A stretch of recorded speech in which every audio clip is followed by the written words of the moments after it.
Hi hello എൻ്റെ ലൈഫിൽ ഞാൻ ആദ്യമായിട്ട് ഇന്ന് കുക്കർ ബിരിയാണി വെക്കാൻ പോകുന്നത്. ഇത്ര വലിയ സംഭവമുള്ള കാര്യങ്ങളൊന്നും അല്ല, പക്ഷേ എന്നാലും ഞാൻ ആദ്യമായിട്ട് വെക്കുമ്പോൾ എനിക്കൊരു എന്താ പറയുക ഒരു സന്തോഷം. അതങ്ങനെയാണ്. ആദ്യം തന്നെ ഞാൻ യൂട്യൂബിൽ നോക്കിയിട്ടാണ് കേട്ടോ ഉണ്ടാക്കുന്നത്. നമ്മൾ ചിക്കൻ വാഷ് ചെയ്തിട്ട് നേരെ നമ്മളതിലേക്ക് മുളക് പൊടി, പിന്നെ ഞാൻ ഗരം മസാല, പിന്നെ ഞാൻ മല്ലിപ്പൊടി, പിന്നെ എന്തുവാ മഞ്ഞൾപ്പൊടി ഇട്ടു. മഞ്ഞൾപ്പൊടിയല്ല, ചിക്കൻ മസാല. അതിന് ശേഷം മഞ്ഞൾപ്പൊടി ഇട്ടു.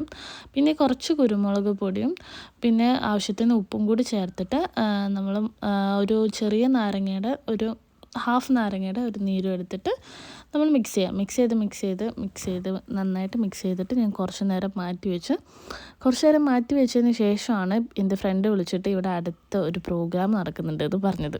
അപ്പോൾ ആ പ്രോഗ്രാം എന്താണെന്ന് അറിയാൻ വേണ്ടിയിട്ട് പോയി നോക്കിയപ്പോൾ എൻ്റെ പേർലിമാണീൻ്റെ ഒരു ഇനോഗ്രേഷൻ പ്രോഗ്രാമായിരുന്നു.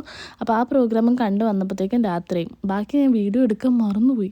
എല്ലാം കൂടി ഇട്ട് റൈസും ഇട്ടിട്ട് ഞാനങ്ങ് പോയതാണ്.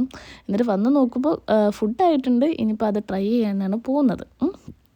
സംഭവം ഫുള്ള് വീഡിയോ എടുക്കാൻ വേണ്ടി മറന്നുപോയി. എന്നാലും ഫുഡ് എന്നിട്ട് ഞാൻ സെർവ് ചെയ്തിട്ട് എങ്ങനെയുണ്ടെന്ന് ഞാൻ തന്നെ കഴിച്ചു നോക്കി. ഇവിടെ ആരും എത്തിയിട്ടുണ്ടായിരുന്നില്ല. അപ്പം അതുകൊണ്ട് ഞാൻ തന്നെ കഴിക്കാമെന്ന് വിചാരിച്ചിട്ട് ഒക്കെ പ്ലേറ്റിലെടുത്തു. എന്നിട്ട് ഞാൻ കഴിച്ച് നോക്കാൻ പോവാണ്. സംഭവം കുറച്ച് കരിഞ്ഞിട്ടുണ്ടായിരുന്നു. അതൊക്കെ ഒരു പ്രശ്നമാണോ? കഴിച്ചു. ഞാൻ ഉണ്ടാക്കിയോണ്ട് പറയുന്നല്ല, ഒരു വകയ്ക്ക് കൊള്ളത്തില്ലായിരുന്നു. ഇഞ്ചിയുടെ ടേസ്റ്റ് കൂടിപ്പോയി. ആകെപ്പാടെ എന്തൊക്കെയോ പോലെ ആയിരുന്നു. എന്നാലും കുഴപ്പമില്ല, ഞാൻ ഉണ്ടാക്കിയതുകൊണ്ട് കഴിച്ചു. അത്രയേ ഉള്ളൂ. ബൈ.